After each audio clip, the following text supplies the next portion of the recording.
할렐루야. 얘들아, 우리 기제 먼저 한번 내고 가자. 기제 한번 내고 갈 거야. 요즘 목사님이 우리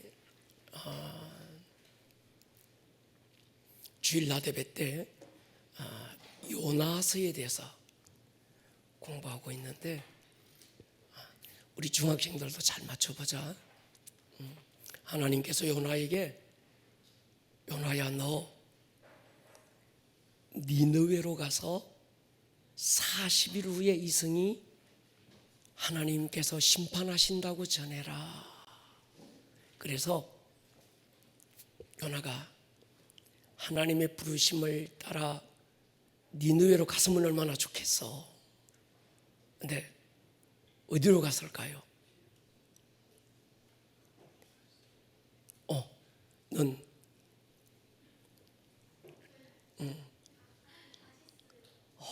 박수 한번 쳐주세요. 그래. 넌 몇 학년이냐? 6학년이냐? 넌 앞으로 뭐가 될래?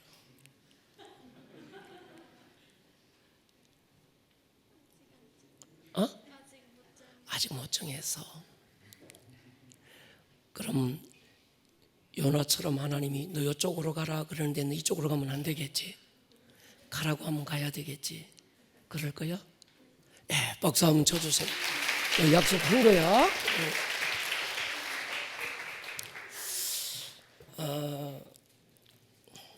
조금 이따가 우리 말씀 듣다가 또 하자. 졸면 안 돼야. 사도행전 2장 42절로 47절 우리 사도행전 말씀을 계속 이어가겠습니다. 같이 읽을까요? 시작. 그들이 사도의 가르침을 받아 서로 교제하고 떡을 떼며 오로지 기도하기를 힘쓰니라.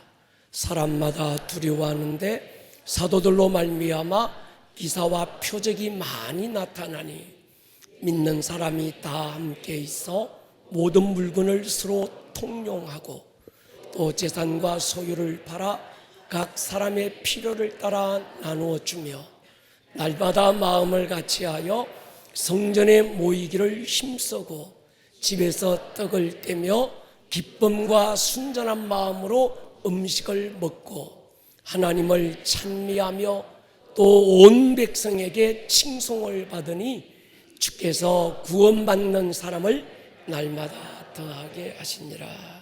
아멘. 여러분,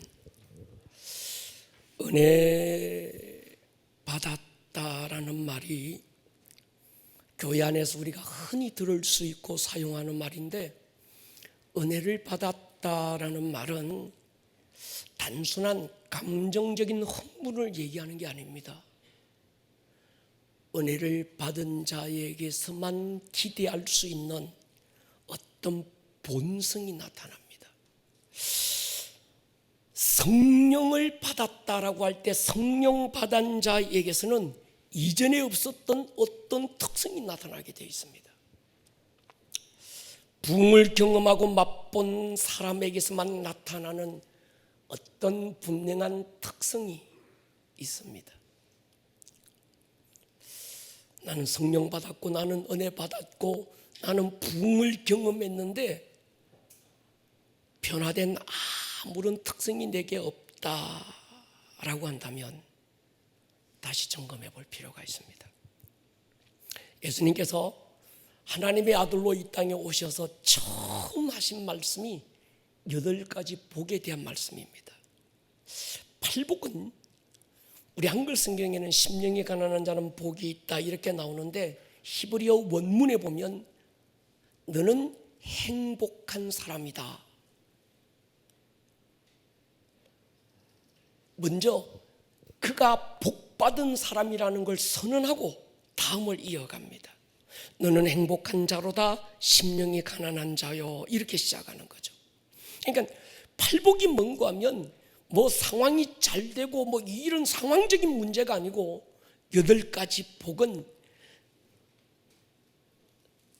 어떤 복을 받은 자에게서 나타나는 어떤 특성을 얘기하는 거죠. 복 받은 사람은 심령이 가난해지게 돼 있어요. 복 받은 사람은 자기 죄를 끌어안고 애통하게 돼 있습니다. 복을 받은 자는 온유해지고 긍휼히 여기게 되고, 복을 받고 나면 나도 모르게 나의 마음이 청결해지고 화평을 만들게 돼 있습니다. 복 받은 사람에게서 나타나는 분명한 특성 하나는 의 대신 예수님께 목마름이 드러나고 허기짐이 드러납니다. 은혜에 대한 갈급함이 일어나고 기도의 자리를 사모하게 되고 자기 영혼의 허기짐을 못 견디는 거죠. 영적 절박함이 일어나게 됩니다. 다른 건 양보할 수 있고 손해봐도 괜찮습니다. 그런데 은혜 없는 예배는 견딜 수가 없는 거예요. 생명 없는 예배에는 못 견디는 사람, 하늘의 것을 경험한 사람, 하늘의 것을 맛본 사람, 그 자에게는 목마름이 부어집니다. 근데 그 목마름은 내 안에서 일어나는 본성이 아니라 더 깊게 보면 하나님의 목마름입니다. 요한복음 4장에 보면 수가라는 한 작은 마을에서 우물가에 어떤 한 여인을 주님 만나지요. 거기서 그 여인과 목마름에 대한 말씀을 하시다가 갑자기 예배로 말씀이 이어집니다. 하나님은 이런 사람을 찾고 계신다. 어떤 사람을 찾고 있습니까? 예배자인데 그냥 예배자가 아니라 목마른 예배자. 찾으신다고 할 때 찾으심의 열심은 있나 없나 한번 둘러보자 쇼핑하듯이 이게 아니라 하나님께서 적극적으로 한 마리의 양을 찾는 목자처럼 막 찾고 다니시는데 어떤 사람을 찾으시는가? 목마른 예배자를 찾으신다는 거예요. 그러니까 여러분, 진정한 예배자 그 한 사람을 찾으시는 하나님의 목마름이 그거인 거죠. 예배자의 목마름이 아니라 그 예배자를 향한 하나님의 목마름이 비어 있습니다. 여러분, 우리가 오늘도 은혜 받고 하나님을 만나기 위해서 이곳에 왔는데 그 하나님을 향한 우리의 목마름이 클까요? 우리 한 사람을 향한 하나님의 목마름이 클까요? 하나님의 목마름이 훨씬 큰 것 같아요. 비교가 안 되는 거죠. 아버지에 대한 탕자의 목마름이 클까요? 아니면 아들을 기다리시는 아버지의 목마름이 컸을까요? 제 생각인데 아들을 기다리는 아버지의 목마름이 훨씬 더 컸을 겁니다. 그러니까 여기에 눈이 열려야 진정한 예배 자리에 앉을 수가 있는 겁니다. 우리가 이곳에서 하나님께 예배하지만 그저 우리끼리 모여서 예배드리는 것이 아니라 우리의 이 예배 현장에 목마른 예배자를 찾으시는 하나님 아버지의 목마름이 우리 안에 막 부어지고 그 목마름이 느껴지면 그때부터 진정한 예배가 되는 거예요. 오늘 예배가 그 예배가 될 수 있기를 주의 이름으로 축원합니다. 십자가는 하나님의 목마름이죠. 로마서 8장 3절에 보면요, 율법이 육신으로 말미암아 연약하여 할 수 없는 그것을 하나님은 하시나니 곧 죄로 말미암아 자기 아들을 죄 있는 육신의 모양으로 보내어 육신의 죄를 정했다. 여러분, 이게 쉬운 얘기가 아니잖아요. 죄 없는 내 아들을 죄 있는 육신의 모양으로 보내서 죄를 정했다. 이건 쉬운 얘기가 아니죠. 만약에 하나님이 저보고 그렇게 하라고 하시면 난 자신 없을 것 같아요. 죄인인 나도 못하겠는데 죄 없으신 하나님께서 자기 아들을 죄로 정하신다는 말은 이건 하나님의 명예. 여러분, 십계명 보면 하나님이 명예를 굉장히 귀하게 여기잖아요. 하나님의 이름을 망령되이 일컬지 마라. 결코 죄 없다 하지 아니하리라. 명예를 귀하게 여기시는 하나님께서 자기 명예에 큰 오점을 남기시면서 까지 행하신 일이 자기 아들을 죄 있는 육신의 모양으로 보내서 죄인으로 확정했다라는 거예요. 아무튼 은혜 받은 자에게는 은혜 받은 자에게서만 기대되는 본성이 있습니다. 부흥을 경험한 자는 이전과 같이 살 수 없는 본성이 있습니다. 하늘의 영광을 10초만이라도 경험한 사람, 그 사람은 땅의 것을 두려워하지 않는 거죠. 할렐루야. 하늘의 영광을 10초가 아니라 단 번개가 지다 빠박 하고 잠깐 그 순간만이라도 하늘의 영광을 본 사람, 맛본 사람은 이 땅의 것에 그렇게 미련두지 않는 거지요. 우리는 가장 어려운 때 가장 큰 부흥을 경험했습니다. 10days 리바이벌은 엄청난 영적 돌파를 만들어냈습니다. 또 우리 청년들은 이번 여름 캠프를 통해서 끝없이 청년들을 끌어당기는 영적 중력을 끊어버리고 성령님의 부력을 힘입고 우리 청년들이 다시 일어나기 시작했습니다. 우리 청소년부는 다음 주 월요일부터 다시 떠오르기 시작할 겁니다. 아마 지금 매일 저녁마다 청소년들이 모여서 늦은 시간까지 이 중보기도하고 이번 캠프를 두고 그 임하실 성령님의 기름 부으심을 두고 저녁마다 기도하고 있는데 이미 성령님의 이 양력이 일어나기 시작한 줄 믿습니다. 하나님께서 우리 청소년들에게도 날개를 달아주실 거예요. 여러분, 이런 때 또 나라 안 받기 시끄럽습니다. 바람이 불기 시작했어요. 바람이 분다고 가던 걸음을 멈추면 안 됩니다. 바람은 멈추라고 부는 게 아니라 그 바람 타고 하늘을 나르라고 부는 바람인 줄 믿습니다. 우리 아동부와 유치부도 마찬가지입니다. 우리 교회에 하나님이 이끄시는 부흥의 바람이 이제 불고 있습니다. 이 바람을 우리가 타야 되는데 중요한 건 지금부터입니다. 부흥은 문자로 드린 그대로 한순간의 이벤트나 한순간의 어떤 이 유행이 아닙니다. 지속적인 기름 부음이죠. 그래서 우리가 이때 우리가 돌아가야 될 때가 어딘가 하면 매뉴얼이 어디 있는가 하면 사도행전의 부흥의 현장이 오늘 우리 교회 부흥의 매뉴얼로 삼으면 될 줄 믿습니다. 그래서 오늘 본문은 굉장히 중요한 걸 우리에게 가르치고 있습니다. 특히 사도행전 2장은 우리 교회가 붙들고 가는 핵심 가치가 여기 다 있습니다. 우리 교회는 사도행전적 교회를 지향하고 있습니다. 이 세상에 많고 많은 교회 가운데 또 하나의 교회의 길을 거부합니다. 바로 그 교회의 길을 원하는 거죠. 어떤 교회요? 사도행전, 오늘 우리가 읽었던 사도행전 2장에 나오는 바로 그 교회. 사도행전적 교회를 보여주는 가장 정확한 모델이 오늘 이 말씀인 거죠. 42절 보십시오. 같이 한번 읽겠습니다. 시작. 그들이 사도의 가르침을 받아 서로 교제하고 떡을 떼며 오로지 기도하기를 힘쓰니라. 그들은 사도의 가르침을 받았고 떡을 떼고 기도에 힘썼습니다. 우리 교회는 이런 교회가 되고 싶습니다. 사도의 가르침을 받아 모이기를 힘쓰고 떡을 떼고 오로지 기도하기를 힘쓰는 교회. 이게 교회의 핵심 스피릿이죠. 46절도 보십시오. 날마다 마음을 같이하여 성전에 모이기를 힘쓰고 집에서 떡떼고 기쁨과 순전한 마음으로 음식을 나누어 먹었다. 그들은 날마다 주일, 수요일, 금요일만이 아니라 날마다 마음을 같이하여 성전에 모였습니다. 뿐만이 아니라 그들은 기도하기를 힘썼습니다.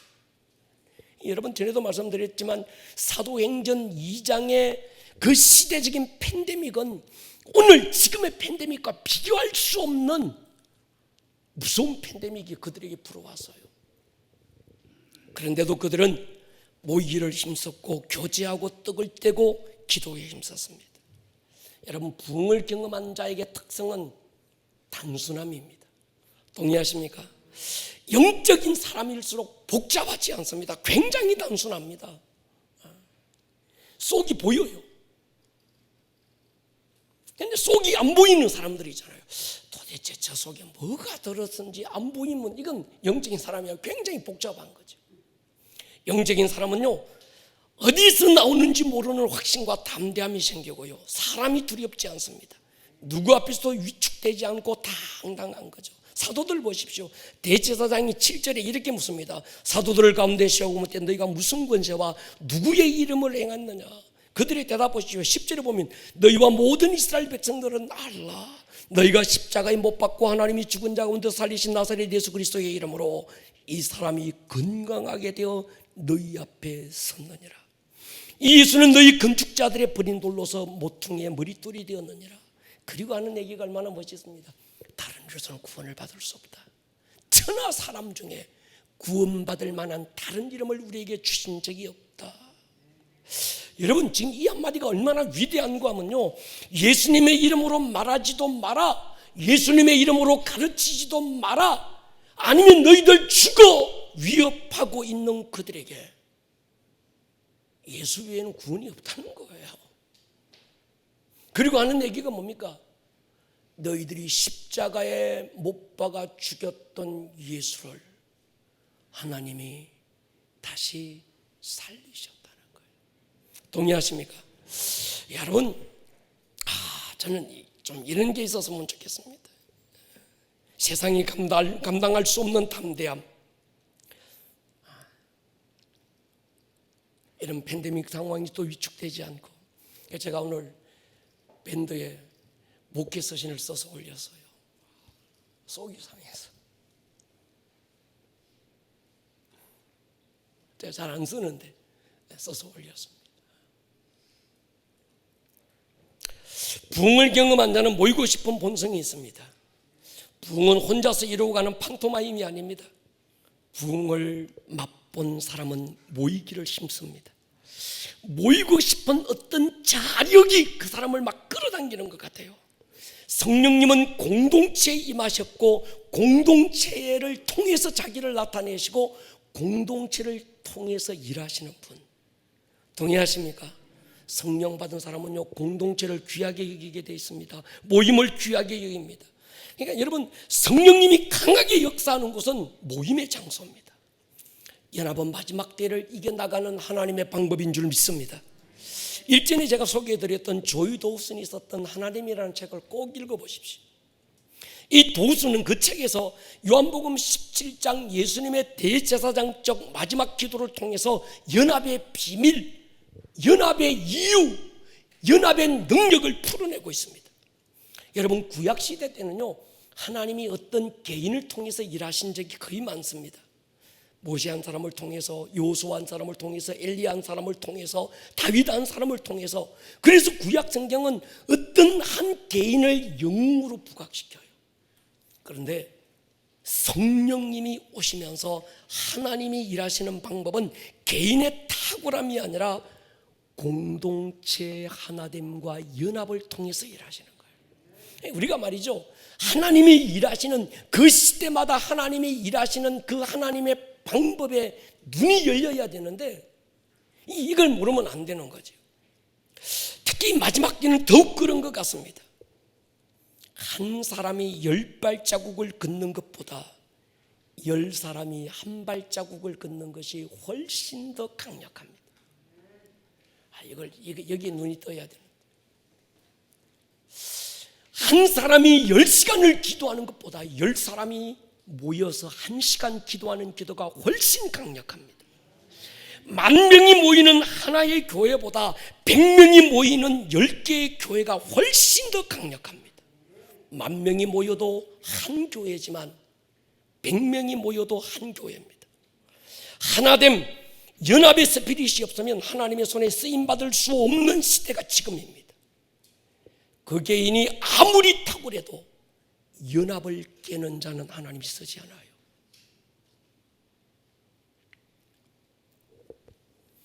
가장 큰 죄가 뭘까? 연합을 깨는 겁니다.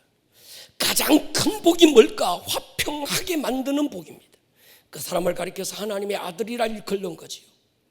마귀는 연합을 깨요. 못 모이게 합니다. 어떻게 하든지 모이지 못하게 만들어요. 앞으로는 지금보다 훨씬 더 모일 수 없는 상황이 생길 겁니다. 근데 하나님은 이렇게 말씀합니다. 같이 읽겠습니다. 히브리서 10장 보십시오. 시작.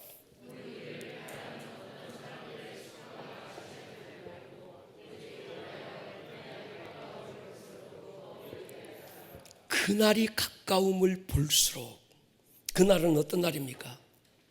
주님의 날. 할렐루야. 그분이 오시는 날, 2000년 전보다 지금은 훨씬 더 가까운 줄 믿습니다. 그렇다면 2000년 전 사도행전의 그때 그네들보다 우리는 더 모이기를 힘써야 될 때입니다. 그날이 가까워지는 하나의 분명한 징조가 뭡니까? 모임을 피하는 거예요. 못 모이게 만드는 것. 여러분, 코로나가 한번 확 지나가면서 모일 수 없는 상황을 만들어버렸어요. 제가 오늘 속상했던 이유가 있습니다. 교회발 코로나라고 그러길래 그 문자에 제가 막 뒤집어졌어요. 교회발이 아닙니다. 밖에서 걸려서 들어온 거예요. 할렐루야. 그러니까 문자 그대로 하면 마치 교회 안에만 오면 코로나를 걸릴 수밖에 없는, 교회가 코로나 그 발상의 원천인 것처럼 얘기하는 거예요. 교회도 피해자거든요. 물론 교회가 조심하지 않고 그렇게 처신한 건 제가 오늘 그 교회에 전화하려고 그랬어요. 도대체 니네 교회가 무슨 교회길래. 그래서 교단을 찾아봐도 교단도 없더라고요. 그래서 용인에 있는 목사님한테 전화해서 거기다가 막 다 쏟아부었어요. 막.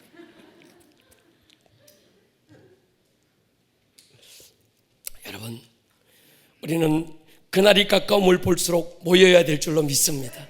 성령 받은 사람은 서로 권해서, 오직 권하여 그날이 가까움을 볼수록 더욱 모이기를 힘쓰라는 거예요. 여러분, 지금이 바로 그런 때인 것 같아요. 서로 권해서 모이기를 힘쓸 수 있기를 주의 이름으로 축원합니다. 모임의 성격을 보면 너무나도 분명합니다. 산자는 산자들끼리 모이고요, 죽은 자는 죽은 자들끼리 또 모입니다. 알곡은 알곡끼리 모이고 죽정이는 죽정끼리 모입니다. 사도행전의 교회의 특징은 부흥을 맛보고 나니까, 부흥을 맛보기 전에는 그들은 두려워서 다 짱박히고 숨어버렸는데 성령이 임하고 부흥을 경험하고 나니까 그들은 목숨 걸고 모이기에 힘썼습니다. 모이면 기도했고 흩어지면 전도했습니다. 부흥하는 교회는 모이기를 힘쓰게 돼 있어요. 시간 나면 모입니다. 은혜 받은 자의 특징이 뭡니까? 교회 가고 싶어서 미치는 거예요. 할렐루야. 예배가 기다려지는 겁니다. 예배 끝나도 집에 안 가요. 은혜가 없는 교회는 억지로 모였다가 끝나자마자 집으로 다 가버리고 10분도 안 돼서 교회가 텅텅 비어버려요. 근데 은혜가 넘치는 교회는 그러지 않습니다.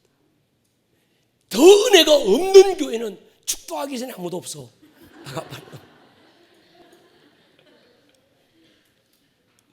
만나서 인사하면 코로나 걸릴까 봐 다 가버리고. 그런데 은혜가 넘치는 교회는요, 예배가 끝난데도 갈 생각을 안 해. 구석구석 장 박혀서 받은 은혜 나누고 온통 교회 안이 4층부터 뭐 지하까지 시끄러워서 난리 벚구통이고 막.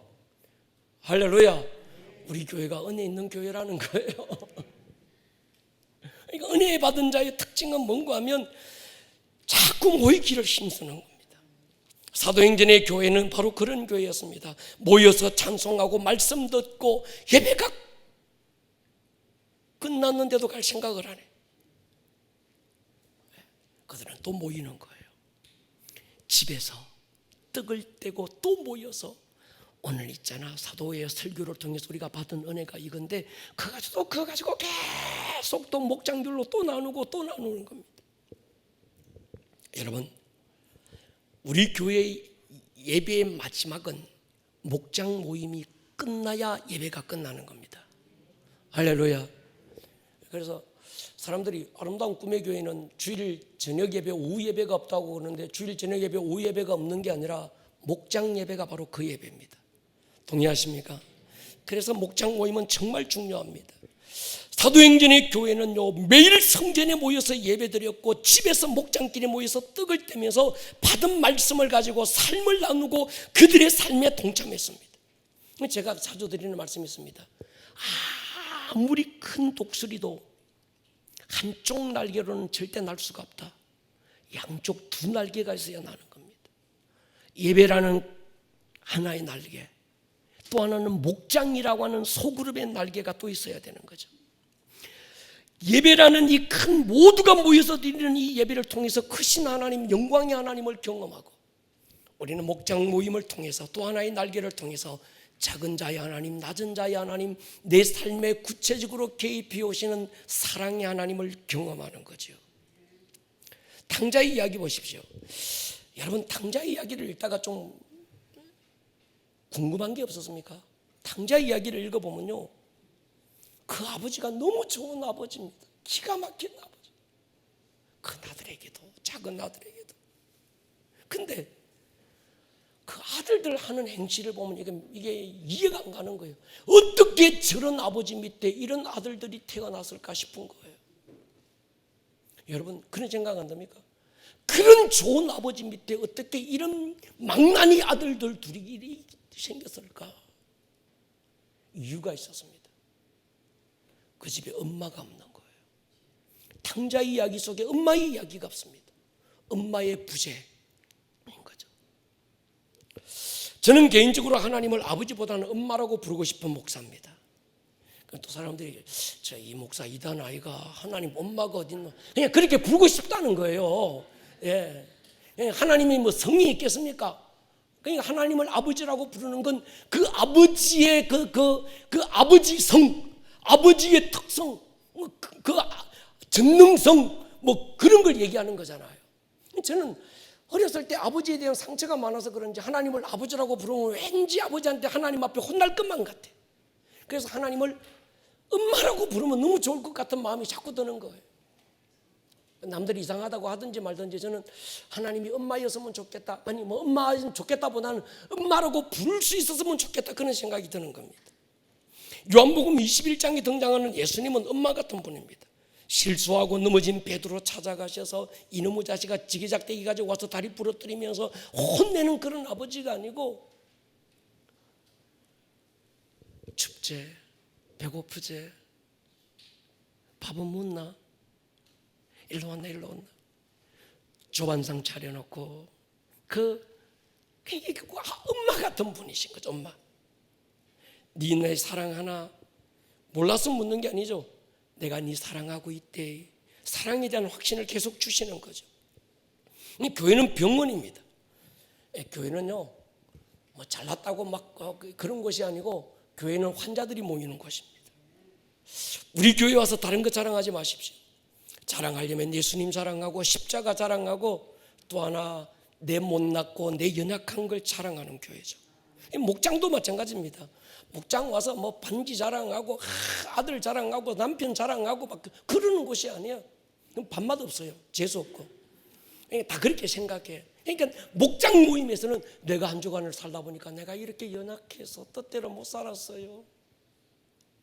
그런데 있잖아요, 하나님이 그래도 용기 주셔서요, 할렐루야, 그분을 자랑하는 거죠. 교회는 목욕탕인 거죠. 서로 등 밀어주는 곳이죠. 때 벗겨주는 곳이죠. 아까 말씀드렸던 요한복음 17장은 굉장히 중요합니다. 십자가를 앞에 두고 마지막으로 드렸던 예수님의 기도로 채워져 있는 성경입니다. 예수님의 마지막 유언 같은 말씀이죠. 주님의 기도는 한 가지입니다. 우리가 하나가 되는 거죠. 할렐루야. 가장 큰 힘이 어떤 힘일까? 하나 되는 힘입니다. 교회는 성령으로 하나 되는 곳이죠. 여기는 이름도 성격도 배경도 다 다른 사람들이 모였지만 그 다름이 십자가로 하나가 되는 곳. 할렐루야. 그게 교회인 거죠. 여기는 뭐 높은 사람도 없고 낮은 사람도 없고 잘나고 배우고 못 배우고 아무도 없어요. 우리는 십자가로 하나 된 사람들. 에베소 2장에 한 세 사람에 대한 이야기가 나옵니다. 유대인과 이방인을 하나로 묶어서 한 성령님 안에서 한 아버지께 나아갈 어떤 부르심을 받은 사람의 이름을 한 세 사람이라고 그래요. 에베소 2장 보면요, 그는 우리의 화평이신지라 둘로 하나를 만드사 원수된 것 곧 중간에 막힌 담을 자기 육체로 하시고 법조문으로 된 계명의 율법을 폐하셨으니 이는 이 둘로 자기 안에서 한 세 사람 원유맨을 지어서 화평하게 하시고 십자가로 이 둘을 한 몸으로 하나님과 화목하게 하려 하십니다. 이게 누군가 하면 이방인과 유대인을 얘기하는 겁니다. 원수된 것을 십자가로 소멸하시고 오셔서 먼 데 있는 너에게 평안을 전하시고 가까운 데 있는 자들에게 평안을 전하셨으니 이는 그로 말미암아 우리 둘이 유대인과 이방인이 한 성령 안에서 아버지께 나아감을 얻게 하려 하심이라. 그러므로 이제부터 너희는 외인도 나그네도 아니고 성도들과 동일한 시민이요 하나님의 권속이라. 권속은 가족을 말하죠. 여러분, 교회가 뭘까? 교회 안에도 한 세 사람의 역할을 해야 될 사람이 있습니다. 동의하십니까? 처음 오신 누구라도 기존에 있는 교회 성도들과 서로 한 성령 안에서 하나로 묶어서 한 아버지께 나아갈 수 있는 원유맨의 역할을 하는 사람이 있어야 되는 거죠. 할렐루야. 우리 모두가 그분이 될 수 있기를 주의 이름으로 축원합니다. 사도행전의 교회는요, 모여든 사람들이 정말 다양했습니다. 제자들만 봐도 그렇습니다. 어부 출신도 있고 세리 출신도 있고 막 짬뽕입니다. 2장 5절에 보십시오. 그때 경건한 유대인들이 천하 각국으로부터 와서 모였다. 2장 9절 보십시오. 바데인, 메데인, 엘람, 메소포타미아, 유대, 갑바도기아, 본도, 아시아, 부르기아, 밤빌리아, 애국, 구레네, 리비아 여러 지방에서 로마서부터 온 나그네 유대인과 유대교 사람들, 그레데인, 아라비아인 이 많은 사람들이 모여서 하나가 된 곳이 사도행전의 교회예요. 저는 우리 교회가 이런 교회가 되기를 희망합니다. 우리가 다 달라요. 그렇지만 그 다름이 틀림이 되어 서로를 정죄하는 것이 아니라 그 다름이 그리스도 예수의 십자가 안에서 하나로 지어져서 한 가족, 한 권속이 되는 거죠. 동의하십니까? 예. 진정한 능력은 개인의 탁월함에서 결정되는 게 아닙니다. 공동체 안에서 함께 그 탁월함을 만들어가는 사람이 진짜 실력 있는 사람이에요.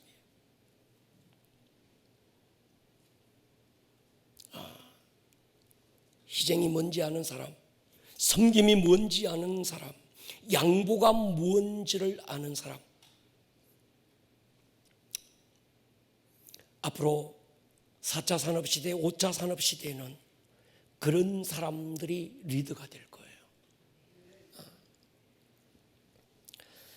에베소 4장 보십시오. 평안에 매는 줄로 성령이 하나 되게 하신 것을 힘써서 지키라. 근데 이 마귀는 우리가 하나 되는 걸 싫어해요. 자꾸 찢어놓고 나누어놓고 분리시키고 이간시키고, 이 이세벨의 영이 어느 교회 안에 한번 작동하기 시작하면요, 모든 사람들을 이간시켜요. 모든 사람들을 찢어놓습니다. 있잖아, 어떻고 저떻고 저떻고 저떻고 어떻고 저떻고.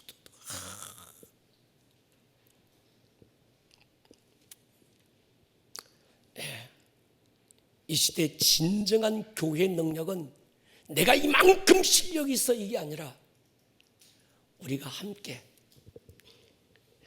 하나의 힘을 만들어서 나아갈 때 진정한 실력이 되는 줄 믿습니다.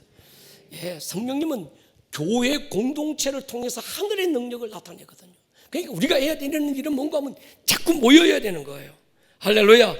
모여서 등산을 가든지 아니면 모여서 축구를 하든지 아니면 모여서 뭘 하더라도 자꾸 모일 수 있기를 축복합니다.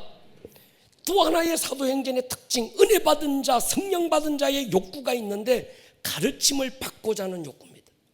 사도행전의 교회는 사도들을 통해서 가르침을 받았어요. 이런 영적 질서가 없었다면 사도행전의 교회는 하루에 3,000명, 5,000명씩 모이기 힘들었을 겁니다. 그들은 사도들을 중심으로 하나가 됐어요. 여러분, 공동체는 질서가 중요합니다. 공동체는 하나님이 세우신 권위의 질서가 중요해요. 하나님은 질서를 통해서 일하는데 마귀는 질서를 깨뜨리잖아요. 그 질서 속에 나타나는 게 뭔가 하면 배우고 싶은 욕구예요. 알고 싶은 욕구. 여러분, 사람이 건강해지면요, 식욕이 왕성해집니다. 먹고 돌아서서 방구 한번 끼고 나면 또 배고파. 이게 뭔가 하면 건강한 거죠. 건강한 거. 근데 건강을 잃어버리면요, 입맛이 없어져요. 다 귀찮고 먹기 싫고 건강을 잃어가는 거지. 아름다운 동행을 해보면 하나님을 만난 사람에게서 나타나는 공통적인 반응이 영적인 식욕이 왕성해진다는 겁니다. 저희 교회에 오면 평균 체중이 7kg는 불어납니다. 영적인 거 말고 이 몸의 체중이 조금 오버되는 분도 있고 조금 모자라는 분은 내가 못 본 것 같아요. 평균 7kg가 늘더만요. 7kg가 우리 교회 오셔서 6개월 되면 7kg, 이전보다 7kg는 오버된다. 근데 몸무게만 느는 게 아니라 영적 식욕도 늘게 되어 있습니다. 할렐루야. 여러분, 영적으로 건강해지면요, 배우고 싶은 욕구가 왕성해집니다. 그래서 저희들은 양육 과정에서 출애굽기를 통해서 인생을 배워야 되고, 제자 훈련을 통해서 제자로 사는 것이 뭔지를 배워야 합니다. 베드로전서 2장 2절 보십시오. 갓난 아기들 같이 순전하고 신령한 젖을 사모하라. 이는 그로 말미암아 너희로 구원에 이르도록 뭐한다고요? 자란다. 신령한 젖. 아기들을 키워보면 단순하잖아요. 애들 하는 일이 뭡니까? 먹고 싸고 자는 게 이게 전부예요. 다른 거 아무것도 없어. 그런데도 쓱쓱 자라잖아요. 목욕시킬 때마다 한 번씩 자라가 있잖아요. 세숫대 안에 담고 나면 조금 더 커지고, 그 다음날 목욕시키면 또 더 크고 있는 거예요. 한 게 아무것도 없어. 먹고 싸고 자는 거 이게 전부인데. 여러분, 영적인 것도 그렇습니다. 아름다운 동행 새가족 교육을 통해서 우리가 하나님을 만나고, 그 다음에 출애굽기, 이것도 우리 교회에서 만든 그 과정인데, 우리가 몇 주죠? 출애굽기가 8주 과정인데, 출애굽기에 눈이 열려야 인생이 눈이 열리게 되어 있습니다. 제자훈련 1년, 또 사역훈련 1년, 이게 참 중요한 어떤 평신도 양육 과정인 거죠. 제자훈련에서 제가 숙제를 내주는 게 책을 많이 읽습니다. 근데 오래전에 저랑 제자훈련 하신 분들 보면 집에 가보면요, 목회자들 책보다 훨씬 더 많습니다. 제가 목사님들 방에 가보면 별로 책이 없거든요. 근데 우리 교회에서 제자훈련 받으신 분들 보면 대개 보면 책이 보통 사람 오면 여기 목회자인가 물어요. 그 좋은 책들만 쫙 꼽혀 있는 거죠. 또 하나의 과제가 주일 설교를 요약해서 메일로 보내는 겁니다. 어떤 분들 과제를 제 메일로 보내오는 것 보면 설교 원고보다 더 정확하게 기록합니다. 보통 제가 주일 나대배 설교 원고가 A4 용지로 11장입니다. 근데 이분들은 보통 12장, 13장이 막 넘어갑니다. 제가 말하는 이런 토시까지 그대로 타이핑을 해서 보내요. 이분들의 특징이 있어요. 말씀을 사모하는 갈증이 갈수록 왕성해지는 거예요. 알면 알수록 더 알고 싶은 영적 식욕이 일어납니다. 이분들의 기도가 달라집니다. 사용하는 언어가 달라져요. 왜? 목사가 쓰는 언어가 그들의 언어가 되기 시작해. 목사가 쓰는 그 언어가 그들의 기도가 되기 시작하는 거예요. 여러분, 영적 성숙은 언어에서부터 나타나게 되어 있습니다. 한 사람이 자주 사용하는 단어들이 있잖아요. 여러분, 한 사람이 쓰는 단어가 그렇게 많지 않습니다. 그런데 설교를 타이핑하면서 목사가 사용하는 용어가 자신의 언어가 되기 시작하고, 그 설교의 내용이 그들의 기도의 내용이 되기 시작하는 거예요. 믿음은 여기서 자라는 거죠. 여러분, 담임 목사의 설교를 한번 타이핑해 보십시오. 설교는 담임 목사의 어떤 개인적인 얘기가 아니라 하나님 말씀이잖아요. 그러니까 기도도 가장 강력한 기도는 말씀으로 기도하는 겁니다. 설교 한 편을 온전히 타이핑하기 위해서 유튜브나 우리 교회 홈페이지에 들어가서 설교를 몇 번 듣는 거 제가 그분에게 물어봐서요. 보통 설교를 몇 번 다시 또 듣고 또 들어야 이걸 다 타이핑합니까? 물어보니까 10번은 들어야 된대요. 남들보다 10배의 믿음이 생기지 않겠어요? 할렐루야. 여러분, 언어가 달라지면 생각이 달라지고 믿음이 달라지게 되어 있습니다. 생각이 언어를 견인하느냐, 언어가 생각을 이끄느냐. 과거에는 그 사람의 생각이 그 사람의 언어를 지배한다고 그랬어요. 그런데 요즘은 학자들이 다르게 말합니다. 그 사람이 사용하는 언어가 그 사람의 생각을 지배한대요. 여러분, 언어가 달라지지 않으면 사람이 달라지지 않습니다. 예수를 닮는다. 가장 기초적인 게 뭘까요? 예수님의 언어를 닮아가는 거예요. 어느 연세 드신 집사님을 소개하고 싶습니다. 이분은 한평생 교직에서 제자들을 가르치셨습니다. 학교 선생님에서 교감으로 교장으로 교육감까지 지내오신 분입니다. 이분이 제자훈련 과제로 타이핑된 설교를 제게 보내오시는데 기가 막힙니다. 얼마나 정성을 다해서 한 주도 빠지지 않고 설교를 보내와요. 마지막에는 본인이 은혜 받은 느낌, 결단까지 정확하게 기록해서 보내요. 한평생 가르치기만 하셨던 분이 배움의 자리에 앉는다, 이게 쉽지 않거든요. 근데 요즘도 선생님 같아요. 라인 칠 건 라인 치고 다 테두리 만들 건 만들고 해서 정확한 폼을 가지고 설교를 쫙 타이핑해서 보내는데 제가 뜰 때는 그거 읽다가 막 울어요.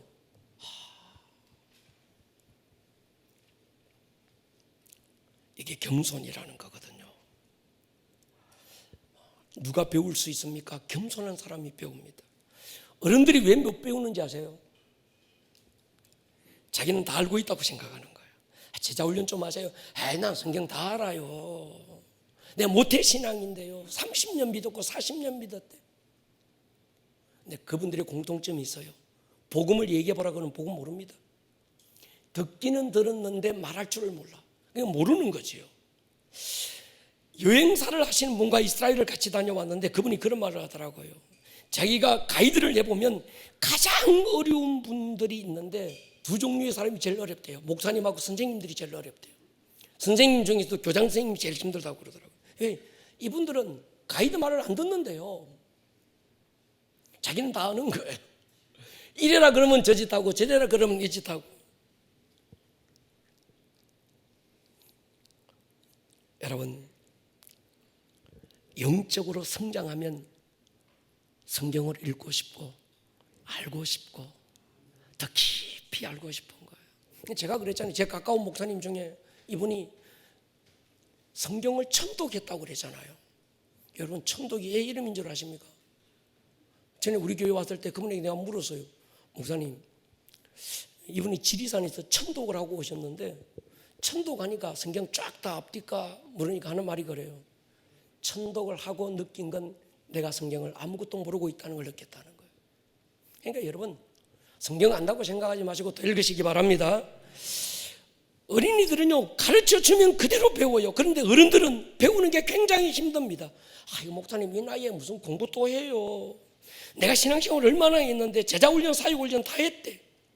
그러고 내가 물어요. 그럼 복음이 뭡니까? 라고 물어보면 아는데 왜 말을 못하는 거예요. 그러니까 여러분, 그건 모르는 겁니다. 그리고 저희 교회에서 제자훈련을 또 해야 되는 이유가 있습니다. 그건 DNA를 같이 하는 거예요. 우리 교회가 가진 영적 DNA가, 제자훈련은 성경을 배우는 것도 있지만 더 큰 게 뭔가 하면 우리 교회가 가지고 있는 영적 DNA를 공유하는 거예요. 한 가족이 됐으면 같은 DNA를 가져야 되는 거죠. 우리 교회가 가진 비전이 뭔지, 담임 목사의 목회 철학이 뭔지, 같은 배를 탔으면 이 배가 어디로 경유해서 어디를 향해서 가는지 알고 가야 되는 거죠. 근데 사람들은 목사님 내가 제자훈련 사역훈련 다 했어요. 가는 목사님한테 직접 배웠대. 그래도 우리 교회에서는 또 하셔야 합니다. 여러분, 영적 식욕이 사도행전의 교회는 더 배우고 싶고 또 알고 싶고 그런 거예요. 목사님 성경을 얼마만큼 읽어야 됩니까? 어떤 분이 지금 목사님 우리 교회가 8독째 하고 있는데 8독쯤 하면 끝나지요. 몇 독 해야 됩니까? 라고 묻길래 그랬어요. 네 나이만큼 읽어야지. 적어도 내 나이만큼은 성경을 읽어야 되지 않겠냐는 거예요. 그냥 읽으면 안 됩니다. 소리내서 읽어야 합니다. 주님 앞에 갔을 때 주님 사랑했다는 증거를 뭘로 찾을까요? 사랑하면 목소리가 더 크시거든요. 우리 청년들 보십시오. 데이트하는 것 보면요, 뭔 하고 싶은 얘기가 그렇게 많은지.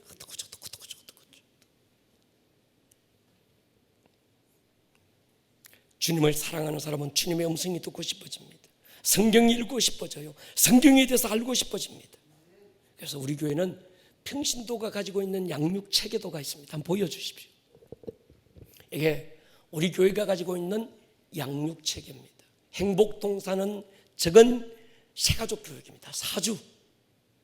그 다음에 이쪽으로 돌아가면 양육훈련이 있는데 지금 8주입니다. 출애굽기를 통해서 배우는 겁니다. 끝나고 나면 1년 과정의 제자훈련이 있고 돌아서면 사역훈련이 있습니다. 그리고 그 가운데 핵심은 예배가 있습니다. 사역훈련은 이 과정을 거쳐야 사도행전적 평신도가 되는 거죠. 우리 교회 비전은 사도행전적 평신도를 세우는 겁니다. 평신도가 누구냐? 성경이 말하는 평신도가 어떤 사람입니까? 여러분, 성경이 말하고 있는 평신도, 즉 내가 누구인지 자기 정체성에 대한 분명한 답을 가지고 있어야 합니다.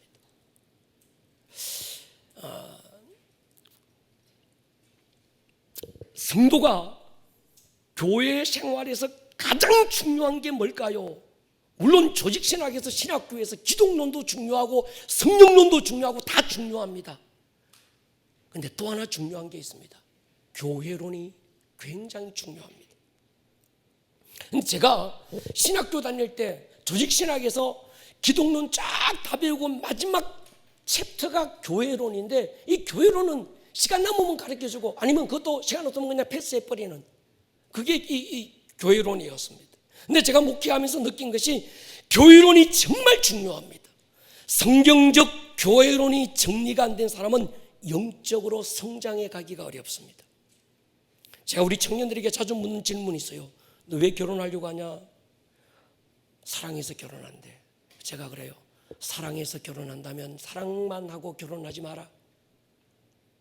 사랑해서 결혼한다면, 사랑은 결혼의 수단이고 사랑의 목적은 결혼이지 않냐? 그럼 결혼하고 나면 다 빠이빠이 된다.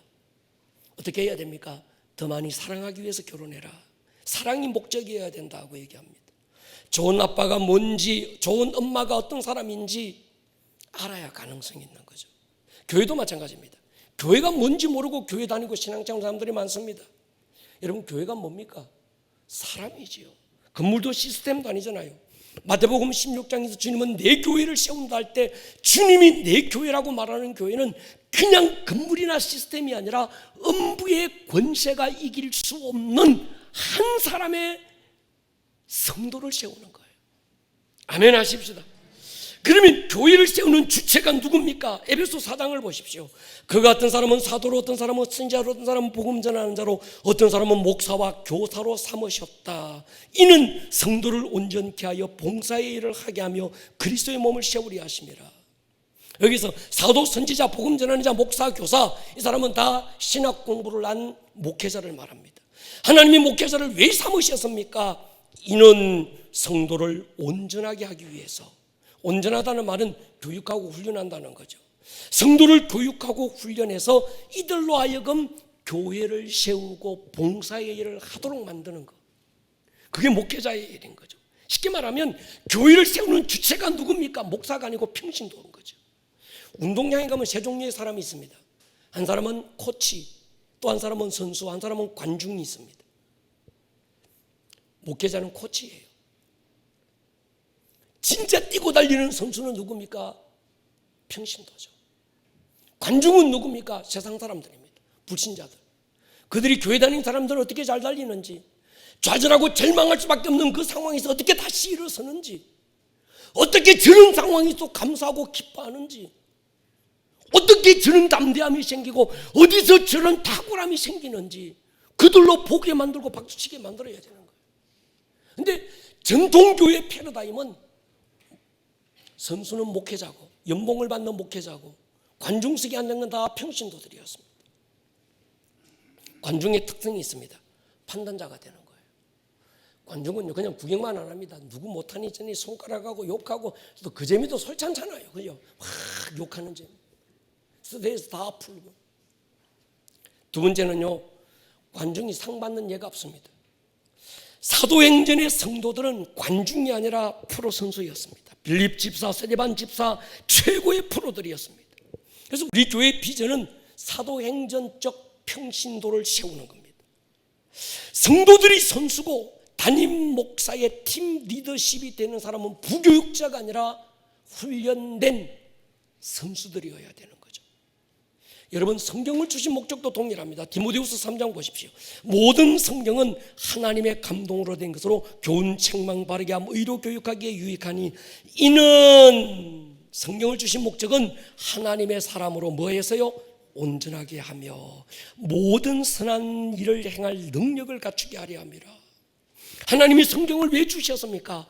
성도를 온전하게 해서 교육하고 훈련해서 이들로 하여금 모든 선한 일이 뭡니까? 착한 일, 남포주고 그게 아니라 생명을 살리는 일을 하라는 거예요. 동의하십니까? 그 사람이 누굽니까? 평신도들인 거죠. 목회자에게만 성경을 주신 게 아닌 거죠. 온 성도들에게 성경을 주신 거죠. 교회를 세운 목적이 뭡니까? 교회의 핵심이 뭡니까? 교회를 세우는 주체는 목회자가 아닙니다. 목회자는 코치입니다. 뛸 수 있는 필드를 주고 뛸 수 있는 동기부여를 해주고, 그게 히딩크의 리더십 아니었냐는 거예요. 아니, 여러분, 성경적인 정체성, 평신도가 누구냐? 이 성경적 자상, 평신도의 성경적 자상을 회복하는 게 굉장히 중요합니다. AD 313년에 콘스탄틴이 기독교를 로마의 국교로 선포했습니다. 그런데 그 순간부터 기독교와 당시 로마가 지배하던 바벨론 종교가 짬뽕이 되면서 또 하나의 종교가 만들어졌는데 그게 천주교였습니다. 천주교는 바벨론 정교의 영향을 받으면서 사제들이 중심이 되고 일반 평신도들에게는 성경을 보지도 못하게 만들고 귀로 듣지도 못하게 만들고 성찬에 참여할 수 있는 권리를 몰수해 버렸어요. 눈 빼고 귀 막고 팔다리 부러뜨려 놓고 병신도로 만들어 버렸습니다. 독일 비텐베르크 교수였던 루터나 프랑스의 칼빈이나 체코의 야누스 같은 사람들이 다시 성경적인 교회로 돌아가자고 개혁을 외쳤던 거지요. 종교개혁은 성도들에게 뺏었던 성경과 성찬은 돌려주었는데 한 가지 돌려주지 못한 게 있습니다. 성도들 평신도 안에 있는 사도성을 돌려주지 못했어요. 역시 신학 공부하고 기름 부어서 세운 목회자들만 사도고, 평신도들은 그저